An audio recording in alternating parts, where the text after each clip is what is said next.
This is 2nd Ezra, chapter 6, verse 22. And suddenly shall the sown places appear unsown. The full storehouses shall suddenly be found empty. This is 2nd Ezra, chapter 15, verse 19. A man shall have no pity upon his neighbor, but shall destroy their houses with the sword and spoil their goods because of the lack of bread and for great tribulation. I would like to start off by giving all praise, honor, and glory unto Yahweh Bahashem, Yahweh Shai, Bahashem Rakakwadash. Double honors to the apostles and the elders of Great Millstone that taught us this truth. Blessings and safety to the elect. All right. It says people will be insane as rising food prices and empty shelves get worse in the months ahead. All right. And hey, man, America is about to experience the greatest food crisis ever. Okay. Which, when this famine hits, it's going to usher in all hell to break loose, man. All right. And we've been giving out a warning. All right. So, hey, man, I'm going to open up with another precept. And then, I'm just going to let this video play out, man. Fair use, fair use, fair use, man. But this is Luke 21 and 36. It says, watch ye therefore and pray always that ye may be accounted worthy to escape all the things that shall come to pass and to stand before the Son of Man. All right. So we got to watch and pray. All right. Because the Lord is about to, pour out the bag, man. All right. He's getting ready to bring forth these plagues, man. All right. And right now we are in the beginning of sorrows. All right. And these things are going to intensify. And we will need Yahweh Hashem Yahweh Shah.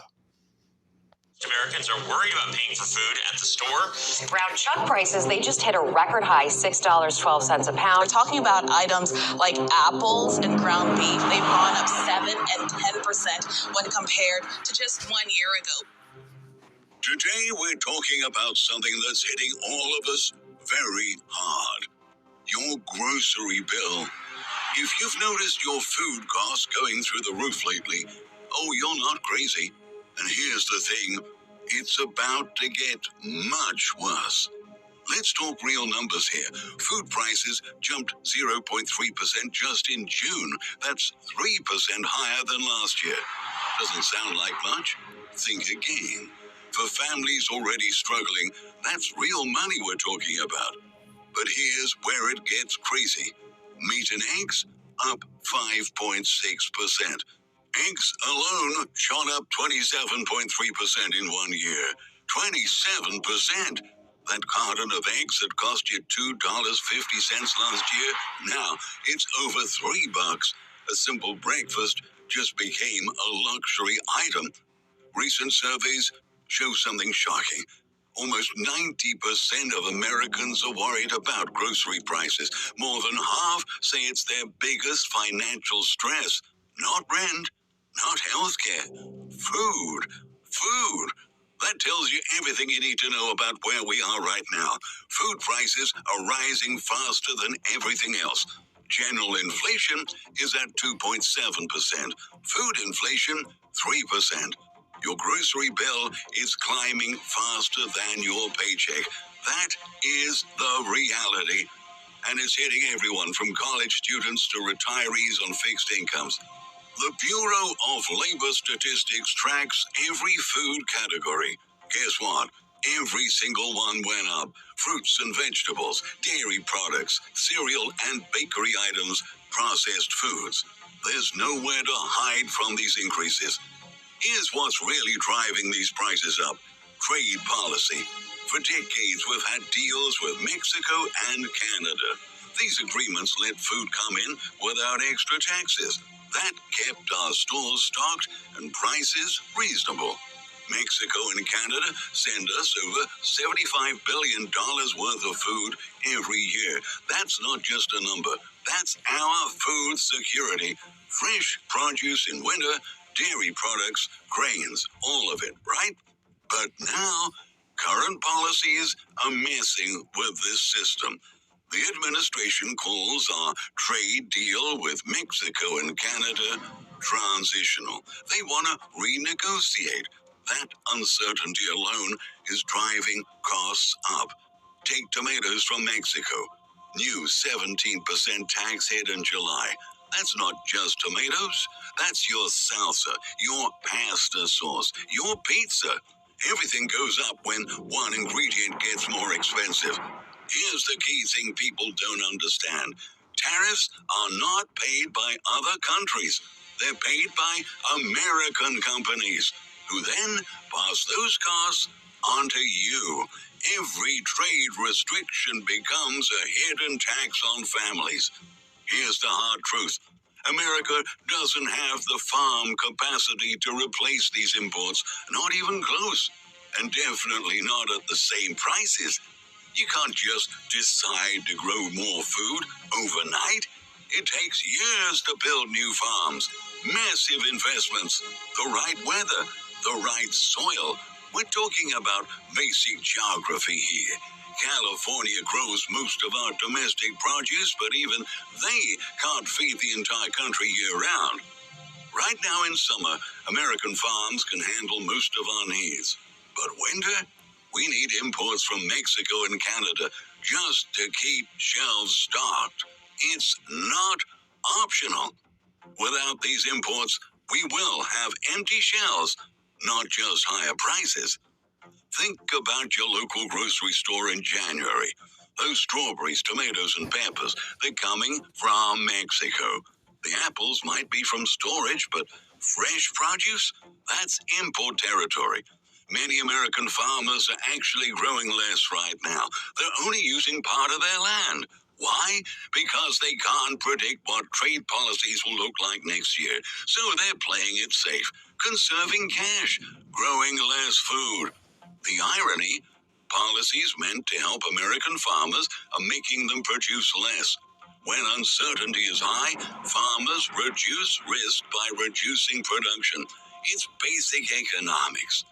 Even if we wanted to grow more food here, we have a massive labor problem. American farms depend on immigrant workers, always have. Immigration crackdowns have scared workers away from farms. Border security is important, sure, but we need to be honest about the costs. American workers are not rushing to replace those farm jobs, are they? Farm work is hard, really hard, physical, seasonal, low pay. Despite what politicians say, there's no line of Americans waiting to pick vegetables in 100-degree heat. Fewer workers mean smaller harvests. Smaller harvests mean higher prices. It's that simple. Now, the USDA already predicts food prices will rise 2.9% next year, and that's before any new trade policies kick in, before any new tariffs, before any new restrictions. Food at home, up 2.2%. Restaurants, up 4%. These aren't worst-case scenarios. These are their baseline predictions. Winter is coming. That's when we depend most on imports. Any new trade barriers during winter months will hit immediately, right when families are already stretched thin from holiday spending. This affects everything. Restaurants are already raising menu prices because ingredients cost more. Small food businesses can't absorb these costs like big corporations can. Many are unfortunately closing. The uncertainty itself costs money. When businesses can't predict their costs, they charge more to protect themselves. That defensive pricing hurts consumers even more. Let's be clear about what this means for real families. Parents are changing what they buy. They're skipping meals. They're buying cheaper, less nutritious food.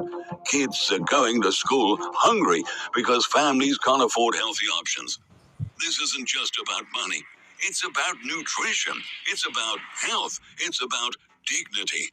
When families can't afford basic food, we have a crisis. Teachers are reporting. All right. And that's what it is, man. It's a crisis and it's coming. All right. And I want to, I'm going to end with a precept, man. And this is Habakkuk, the 2nd chapter, verse 3.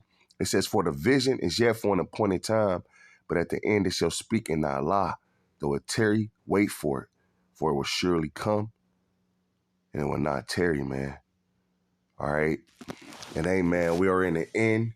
All right. And these prophecies, are speaking. Okay.